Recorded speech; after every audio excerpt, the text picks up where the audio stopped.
A paz do Senhor, professores da Escola Dominical.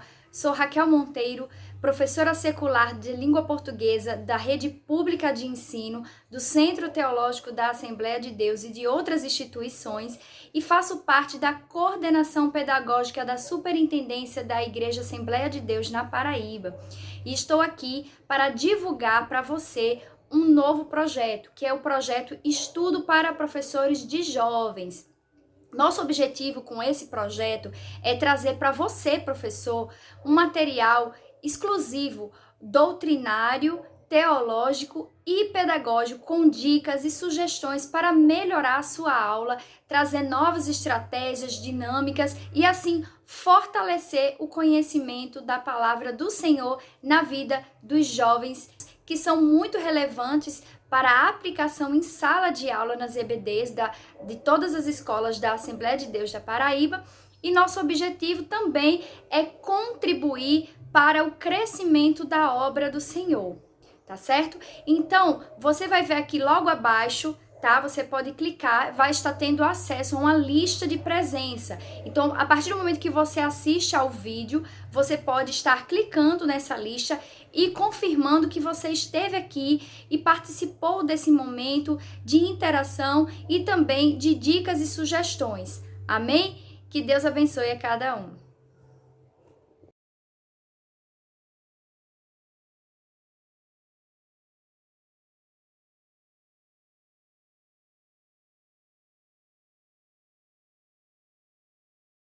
Saúde a todos com a paz do Senhor.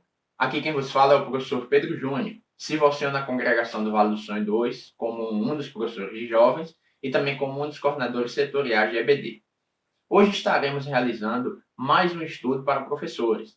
Nosso principal objetivo é oferecer subsídio teológico e pedagógico aos professores de jovens para que estes enriqueçam cada vez mais as suas aulas. Na ocasião, estudaremos a quinta lição, que tem por título O Caráter da Pregação de Paulo. Dito o título da lição, o texto do dia nos diz: A minha palavra e a minha pregação não consistiram em palavras persuasivas, de sabedoria humana, mas em demonstração do Espírito e de poder. Está lá em 1 Coríntios, capítulo 2, versículo 4. A síntese da lição nos diz: o poder da pregação não está no conhecimento secular ou no desempenho da oratória, mas na fidelidade à mensagem do Evangelho, que pode transformar a vida de todo aquele que crê. Glória a Jesus. Agora chegamos na parte mais importante para nos direcionar sobre o caminho que toda aula deve percorrer: os objetivos. A lição nos apresenta 3 objetivos. São eles: primeiro, saber que Paulo era capacitado e chamado por Deus, mostrar que a confiança de Paulo não estava em seu intelecto e refletir a respeito do que precisamos saber para recebermos a salvação. O cumprimento desses 3 objetivos estará no decorrer da lição, distribuído nos 3 pontos que ela aborda. A base para essa lição está em 1 Coríntios, capítulo 2, versículos do 1 ao 13. Nós não leremos, mas é importante que esse texto seja lido junto com seus alunos no domingo.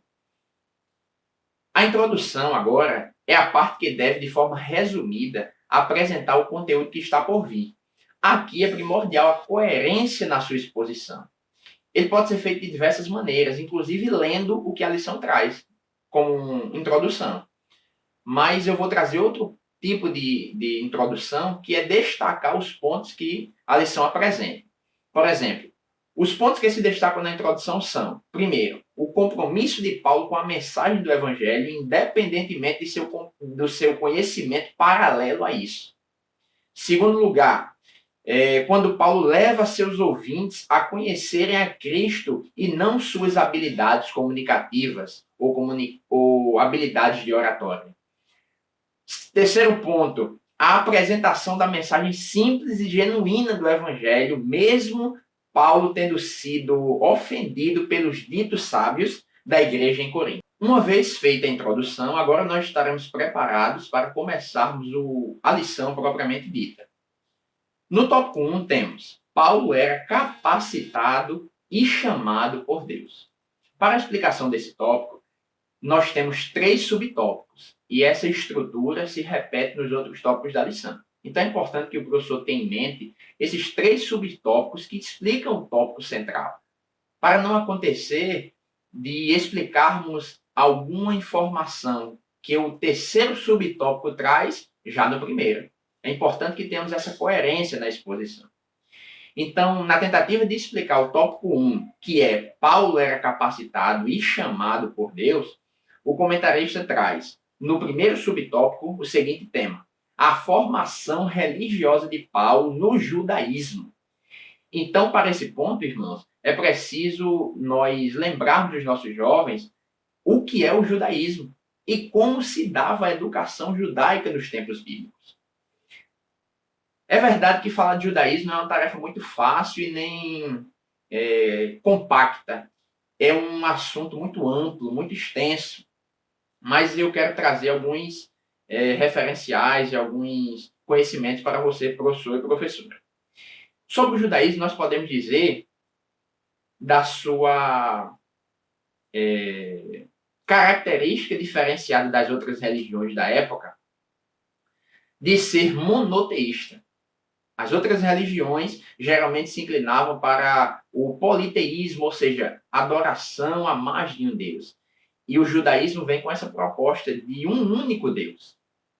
Nasce de um pacto de Deus com Abraão, por isso ela é abraâmica. Tem a Torá como livro sagrado e principal. A Torá seria nos dias atuais, no nosso contexto, os 5 primeiros livros da Bíblia. Gênesis, Êxodo, Levítico, Números e Deuteronômio. Ok? Então, fazendo essa breve explicação sobre o judaísmo, é importante também lembrar que, com base em César Moisés, a educação judaica tem as suas características. E é outro ponto que necessita se explicar para os nossos alunos. Primeiro, a educação judaica ela é iniciada pela sua casa. Ou seja, os próprios pais é que se encarregam de instruir os seus filhos. Geralmente, as crianças iam para um ambiente educacional externo ao lar por volta dos seus 7 anos.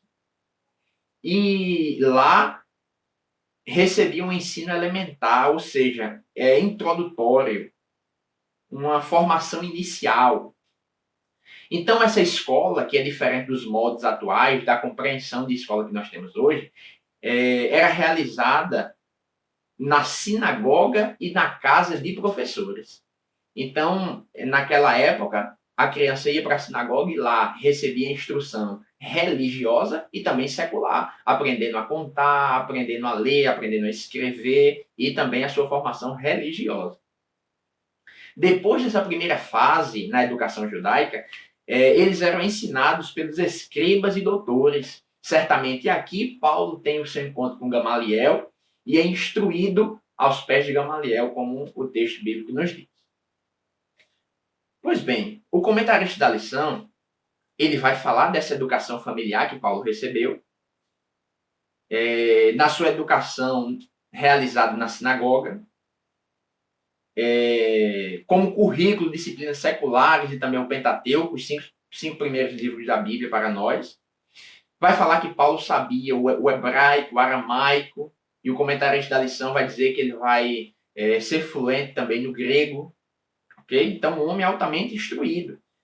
E, embora a sua residência estivesse em Tarso, ele foi instruído aos pés de Gamaliel em Jerusalém. Atos 22 e 3. A sua religiosidade e o rigor ao cumprimento da lei o transformaram em perseguidor dos seguidores de Cristo, entendendo e estar fazendo a vontade de Deus. Aqui é um ponto interessante para trabalharmos com os nossos alunos, o quê? Que o conhecimento em si, sem uma experiência, sem estar aberto para o que o Espírito de Deus está querendo fazer ou falar com cada um de nós, ela acaba nos prejudicando muitas das vezes. Às vezes a gente foca, nos direcionamos apenas para a leitura da Bíblia, por exemplo. Lemos outros livros, lemos e nunca oramos, nunca jejuamos. Então, nesse sentido, só a leitura fica incompleta a nossa caminhada cristã, a nossa busca pelo espiritual.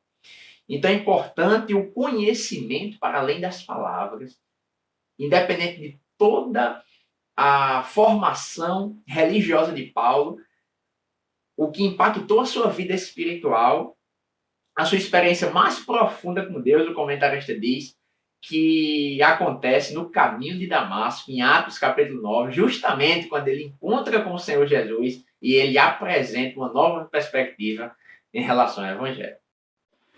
Como segundo subtópico temos a formação educacional e ministerial de Paulo. É importante lembrar o que é a diáspora, porque o comentarista já começa dizendo que, como judeu da diáspora, também recebeu a educação helenista em uma escola grega. Então, o que é esse judeu da diáspora? Então, nós podemos explicar o seguinte: diáspora aponta para o deslocamento dos judeus das terras que habitavam por causa de perseguição, por exemplo. Então, como tivemos em outra lição, a explicação do exílio, né, do deslocamento de Priscila e Áquila por ordem do imperador Cláudio, que expulsou os judeus de Roma. Então, esse é o exemplo da diáspora. Então, a família de Paulo e Paulo já está nesse contexto. Paulo já nasce com esse contexto, ou seja, fora de uma pátria, de uma terra natal que tem apenas a sua cultura como formadora. Mas aqui ele está no mundo greco-romano e judaico por ser judeu. Então, sofre influências de todas essas culturas. Nós falamos da sua formação religiosa, que é judaica. E agora, Paulo não está alheio a uma formação educacional grega, helenista, que é sinônimo. Então, vejamos. Eu vou apresentar um mapa agora para nós observarmos essa formação de Paulo a partir das cidades que ele passou. E aí, já pensando na formação educacional e a formação ministerial que o autor da lição vem trazendo, a sua formação ministerial a partir da sua conversão no caminho para Damasco. Então, o que aconteceu a partir daquele caminho?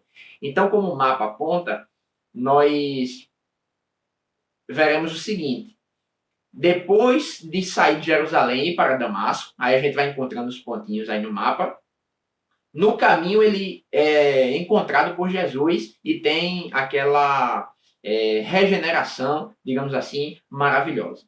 Depois ele se dirige à Arábia, no extremo lado direito do mapa, para quem olha, para ele, o extremo direito. Então não aparece nesse mapa aí, são as regiões desérticas, mas é só a gente imaginar, para além do que está posto aí no mapa. O extremo direito, no lado de Jerusalém, para baixo. Depois da Arábia, ele retorna para Damasco, fica nessa cidade por 3 anos, depois sobe para Jerusalém, embora no mapa Jerusalém pareça estar abaixo de Damasco, subir porque, geograficamente, quem vai para Jerusalém sempre sobe, nunca desce. Fica ali em Jerusalém por 15 dias, mais ou menos, já acompanha os apóstolos, Pedro e Tiago. Depois viaja para Síria e Cilícia, mais acima do mapa, né? E após esse período de preparação, foi enviado pela igreja de Jerusalém, juntamente com Barnabé, para Antioquia. Então nós vemos aí que essa imagem retrata a sua primeira viagem missionária, que ele sai de Antioquia. Ora, ele vai ficar nessa região? Não, ele sai de Antioquia, e vai para outra Antioquia, que é da Panfilha, ok? Então é importante nós termos essa compreensão geográfica também. Então Paulo tem essa formação helenista na terra de Tarso, na sua cidade, que era uma cidade muito importante, tinha várias universidades, berço da filosofia também. Então ele era um homem capaz de usar retórica. No ponto de vista formativo de Paulo, ele era totalmente instruído, mas ele não fez, nós veremos nos capítulos seguintes.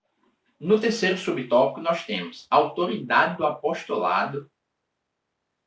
Esse tema é importante porque nos faz lembrar as acusações de muitos falsos mestres quando tentavam denigrir em todo o tempo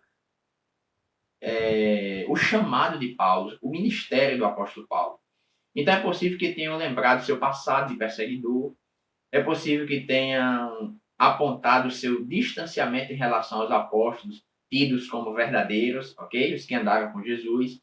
Mas Paulo está ciente de quem o chamou. Aí o comentarista vai dizer que Paulo, escrevendo aos Gálatas, afirma, em semelhança dos profetas do Antigo Testamento, que o seu chamado se deu ainda no ventre de sua mãe. Isso não significa dizer que ele já sabia que iria pregar para os gentios, que Deus realizaria grandes obras através da vida dele. Não.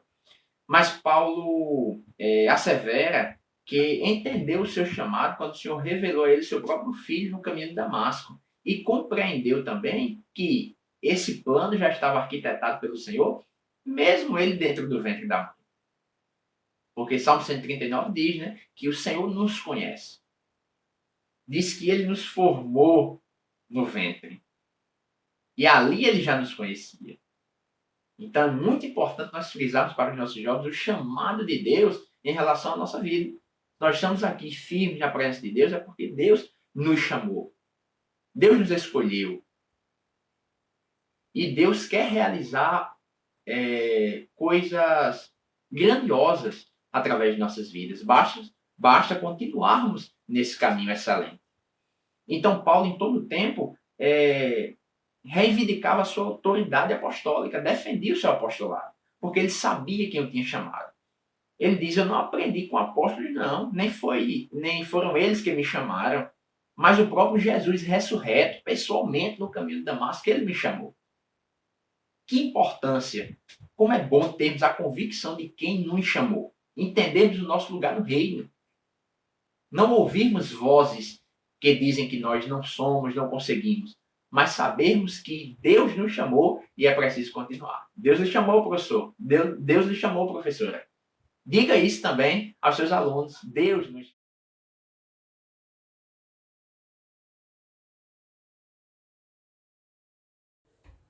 A paz do Senhor, professores da EBD. Estamos aqui mais uma semana para o nosso momento pedagógico. Desta vez, nós vamos estudar a lição 5, como o nosso professor Pedro já apresentou para vocês, que fala sobre a pregação de Paulo.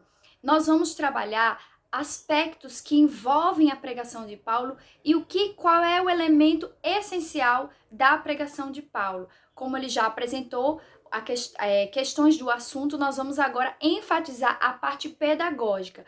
Professor, só fazendo uma lembrança, é importante que você resgate alguns conceitos trabalhados nas lições passadas, tá? Principalmente na lição 4, porque a lição 4 ela é a precursora desta lição, porque fala sobre a sabedoria divina e a sabedoria humana. Nós fizemos aqui, na semana passada, alguns elementos de comparação, tá? Trazendo aí a figura de linguagem paradoxo para trabalhar em sala de aula e discutir essas divergências as diferenças entre sabedoria humana e sabedoria divina. E nesta semana nós vamos enfatizar o caráter da pregação de Paulo. O que Paulo pregava em sua preleção ali para os coríntios.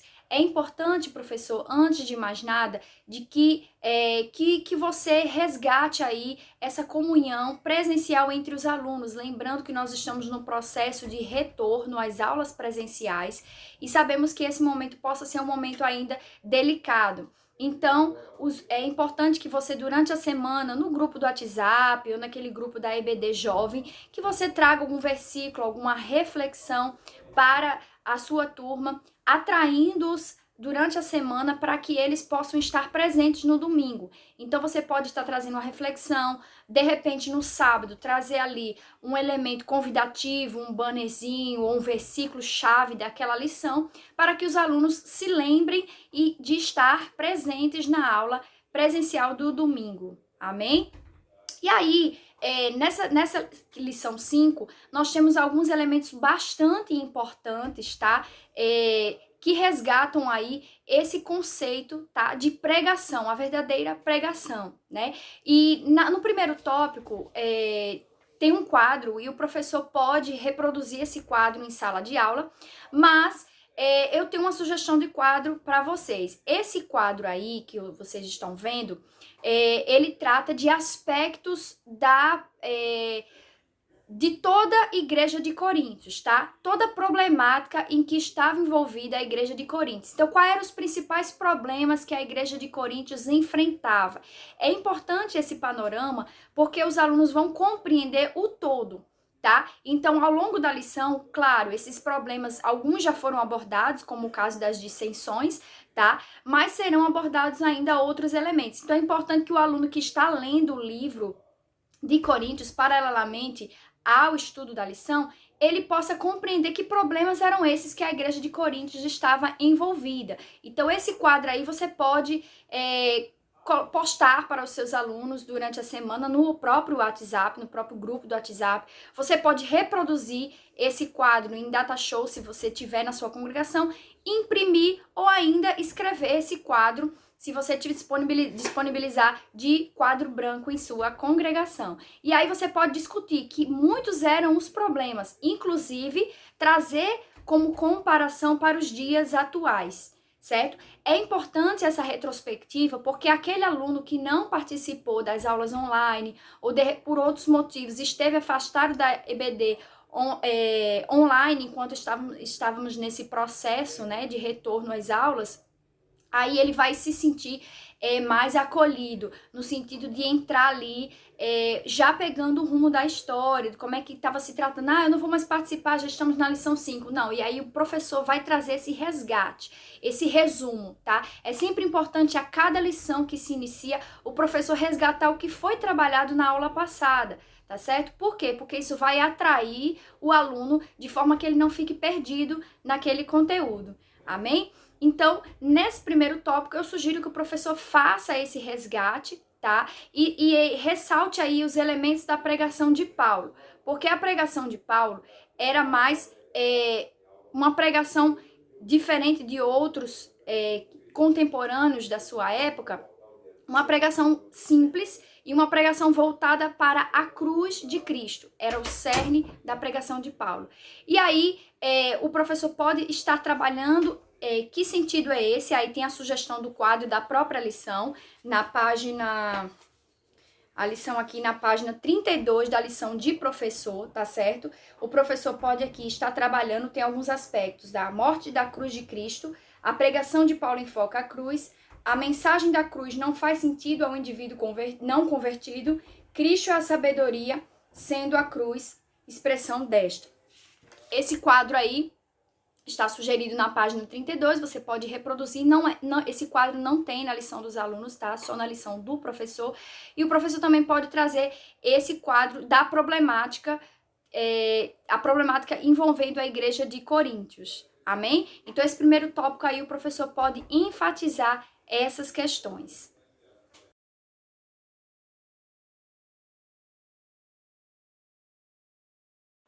Entendida toda a formação de Paulo, a sua capacidade intelectual, sua capacidade ministerial, nós adentramos ao segundo tópico da lição, que tem por título: a confiança de Paulo não estava em seu intelecto.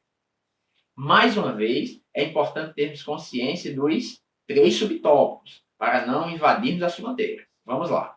No primeiro subtópico nós temos: Paulo reconhecia que a sua capacidade vinha de Deus.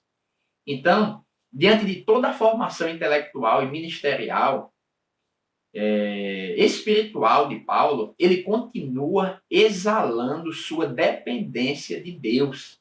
Paulo, em todo o tempo, exalta a Deus em Jesus e não a si mesmo. Então, o comentarista vai dizer que Paulo era um homem experimentado. Ele adquiriu grande experiência do ministério. Ele passou por transformação de vida, de caráter, de pensamento. Certa feita ele disse que sabia estar abatido, padecer necessidade, ter abundância. Então ele era um homem, do ponto de vista natural, capaz. Ele tinha o que contar, porque ele era essa pessoa forjada e formada. Mas o brilhante e lindo é vê-lo sempre exaltando a Deus em Jesus e nunca a si mesmo. Com toda a sua experiência intelectual, o autor vai dizer, já no finalzinho do tópico, e ministerial, o apóstolo dos gentios reconhecia sua dependência de Deus. Ele buscava com humildade glorificar o nome do Senhor em todas as áreas da sua vida. É importante frisarmos isso. Não importa a nossa condição intelectual, não importa a nossa posição ministerial, Deus sempre será o foco, Deus sempre será o centro e nós sempre servos. Glória a Jesus. Dependentes de Deus. No segundo subtópico, nós temos: Paulo não usava de nenhum tipo de ostentação humana. Embora Paulo tivesse condições de mostrar muita sabedoria, não o fez, pois queria que apenas Cristo aparecesse em suas prédicas, no seu sermão. Olha o que o comentarista vai dizer. O apóstolo relembra que não estava preocupado em demonstrar que era forte ou dono de si. Pelo contrário, com fraqueza, temor e grande tremor, ele estava buscando a edificação da igreja do Senhor. Glória a Jesus. No último ponto, no último parágrafo, melhor dizendo, desse segundo subtópico, o comentarista diz: o apóstolo Paulo certamente agiria de maneira contrária a muitos pregadores dos dias atuais, que se parecem mais com os adversários dele em Corinto. Eles gostam de chamar a atenção para si e demonstrar um conhecimento que não têm. Muito pertinente essa fala, pois vemos nos dias atuais homens querendo se autopromover, mulheres querendo se autopromover a partir do seu conhecimento, a partir do que já experimentaram, vivenciaram, a partir dos cursos de diplomas que possuem. Mas o apóstolo Paulo, mesmo tendo a condição de fazer isso, de se ostentar, de se engrandecer, se envaidecer, ele não faz, deixando um grande legado para nós de humildade e exaltação unicamente da pessoa de Jesus. No terceiro subtópico, temos: Paulo confiava na revelação do mistério da sabedoria de Deus. O que é a sabedoria de Deus? Cristo é a sabedoria de Deus. Então nós precisamos focar em Cristo crucificado. A pregação de Paulo consistia em Jesus crucificado. Nada de sabedoria humana. A cultura grega, o comentarista diz, era influente na igreja de Corinto. Para os gregos, a busca pela sabedoria somente era possível com muita investigação, averiguação, questionamento a respeito da verdade. Algo que não era para qualquer um, mas para uma elite diferenciada, exclusiva. Paulo conhecia bem a cultura grega, mas depois de sua conversão a Jesus Cristo, ele descobriu onde está a fonte da verdadeira sabedoria que tem em Cristo sua maior revelação. Então, baseados em um conhecimento puramente terreno, humano, natural, é impossível entender as coisas de Deus. É por isso que Paulo insiste: loucura da pregação. Por quê? Loucura para o mundo de então e o mundo atual. Muitos ainda se distanciam do evangelho porque entendem que a cruz é loucura, mas para nós crentes é poder de Deus e sabedoria de Deus. Então o apóstolo Paulo confiava nessa revelação do mistério da sabedoria de Deus, que era em Jesus. Não vou usar palavras persuasivas, não vou usar minhas técnicas de oratória, não vou usar. Vou divulgar apenas a revelação que Jesus me deu, a sabedoria de Deus manifesta em Cristo. Então esse é o terceiro subtópico e com ele fechamos o segundo tópico da lição.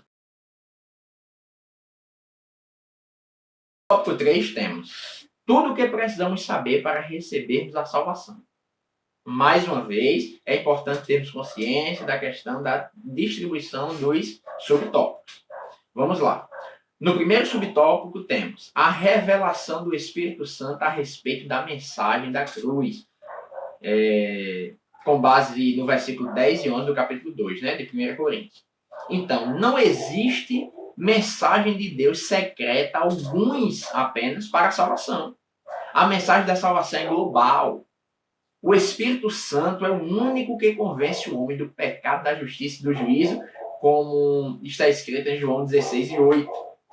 Sobre isso, o comentarista da lição vai dizer que o poder de Deus para a salvação da humanidade não é uma mensagem secreta. Então a gente precisa reprovar qualquer tipo de revelação ou supostas revelações que algumas pessoas dizem que tiveram da parte de Deus, como uma fórmula para a salvação, como um novo caminho a ser trilhado para alcançar a salvação. Não, isso está totalmente fora da palavra. Não há uma salvação secreta. É global. O caminho para a salvação é Jesus. E Jesus se manifestou ao mundo. Nós temos a palavra de Deus que é bússola e guia para toda a humanidade. No entanto, nem todas as pessoas conseguem compreender o processo de encarnação e ressurreição de Jesus, que garante a nossa salvação e justificação. O comentarista diz ainda que para o homem natural, especialmente os gregos, na ocasião da carta, crer na vitória da cruz era uma vergonha e maldição. Isso é o que o apóstolo Paulo chamava de loucura da pregação para esse homem. Assim, só o Espírito Santo pode regenerar o coração do homem natural e fazê-lo compreender e aceitar a mensagem da cruz. Então é importante nós evidenciarmos para os nossos alunos que a salvação só é possível por meio de Jesus, através do seu plano divino para a redenção da humanidade, pelo sacrifício de Jesus Cristo, e dizer que essa conversão só é possível pelo Espírito Santo nos convencendo, porque de nós mesmos, com uma sabedoria natural, querendo calcular Deus e enquadrá-lo em lógicas humanas, nós não alcançaremos a salvação. Mas através do Espírito Santo, que nos revela o grande amor de Deus através de seu Filho Jesus e de seu sacrifício. Como ponto 2, nós temos disposição para receber o Espírito de Deus. Sim, porque embora o Espírito esteja diariamente tentando convencer o homem do pecado, da justiça e do juízo, é preciso que haja uma disposição. O mundo não recebe o Espírito por não querer ser ensinado por ele. Muitos querem Jesus como Salvador, mas não querem como Senhor. Sempre nós ouvimos essa máxima nos nossos púlpitos. É preciso disposição para receber e ser instruído pelo Espírito para trabalhar uma nova vida, para trilhar, melhor dizendo, uma nova vida em Cristo. Então o Espírito convence o homem do pecado, da justiça e do juízo, mas em resposta a essa ação do Espírito, nós precisamos aceitar, nós precisamos reconhecê-lo, reconhecer Jesus como nosso Salvador, de fato, e a partir disso trilharmos uma novidade de vida, produzirmos frutos dignos de arrependimento. Caso contrário, nós continuamos distantes da graça de Jesus. Como fechamento desse terceiro tópico, o comentarista traz o subtópico 3, que é: o salvo tem a mente de Cristo, baseado nos versículos 14 a 16. A sabedoria humana não nos faz entender a cruz de Cristo. Só podemos entender a salvação na cruz com a sabedoria divina, que é espiritual e dada pelo Espírito. O comentarista diz, ainda no primeiro parágrafo, na parte do meio, mais ou menos, na lição, no meio desse parágrafo, diz o seguinte: o apóstolo rebate esses membros dizendo que se eles questionavam a mensagem da cruz de Cristo e a consideravam loucura, então na realidade eram homens naturais e por isso não compreendiam as coisas do Espírito de Deus. No versículo 14 nós temos isso. Então é importante nós entendermos que alguns crentes ditos espirituais, com base na sabedoria humana, consideravam outros crentes crianças espirituais. E isso a partir de um pressuposto de conhecimento humano. Eu tenho muito conhecimento. Aquela pessoa que não tem é uma criança ainda, não é muito espiritual. E Paulo vai dizer que, na verdade, essas pessoas que tinham esse pensamento é que não eram espirituais. Porque as coisas de Deus não se discernem naturalmente, mas espiritualmente. Então, desse modo, eles não podiam compreender o ensinamento do apóstolo Paulo, porque eles não eram espirituais. Paulo cita Isaías, quando diz: quem guiou o Espírito do Senhor? E que conselheiro o ensinou? Com quem tomou conselho para que ele desse entendimento? Assim, quem é cristão maduro vive na unidade do Espírito e tem a mente de Cristo. Glória a Jesus. Então, nós precisamos deixar claro para os nossos alunos que o que precisamos fazer para ser salvos, tudo o que precisamos fazer para recebermos a salvação é abrirmos a porta do nosso coração para o Espírito Santo de Deus entrar nela. Isso por meio da pregação do Evangelho, que é Jesus crucificado. Simplesmente isso, Jesus crucificado, e nada mais do que isso. E a partir desse ato regenerativo, a partir dessa transformação de vida, nós poderemos entender, porque teremos agora a mente de Cristo e brevemente usufruir de tamanha glória nos céus que para nós está preparado. Então, professor, professora, que Deus continue abençoando grandemente. Que Deus lhe dê excelentes estratégias para facilitar o processo de ensino-aprendizagem dos seus alunos. A lição ainda conta com 2 subsídios, você pode usar. A lição ainda faz uma sugestão de conclusão, você pode utilizar também. E esperamos que esse estudo, de algum modo, tenha lhe ajudado na elaboração da sua aula. E a todos, uma aula abençoada da parte de Deus e a paz do Senhor.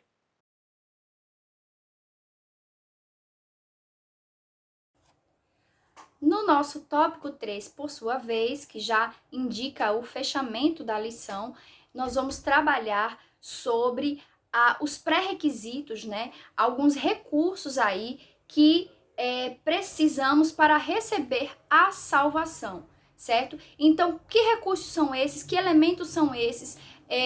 E aí o professor pode topicalizar, tá, gente?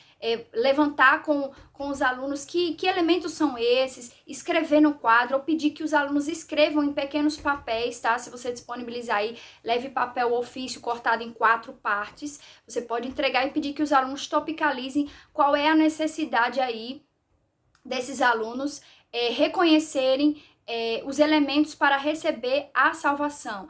E logo em seguida, no tópico 2, ele fala sobre a disposição de receber o Espírito Santo, na página 36, tá? E o professor vai enfatizar, tá? Esse recebimento do Espírito Santo e tudo que ele vai proporcionar ao receber esse Espírito Santo de Deus na vida do crente. Então, todo modo de agir. Sempre importante o professor frisar que a vida do cristão, ela é um todo. Então, tudo que o jovem faz lá fora importa.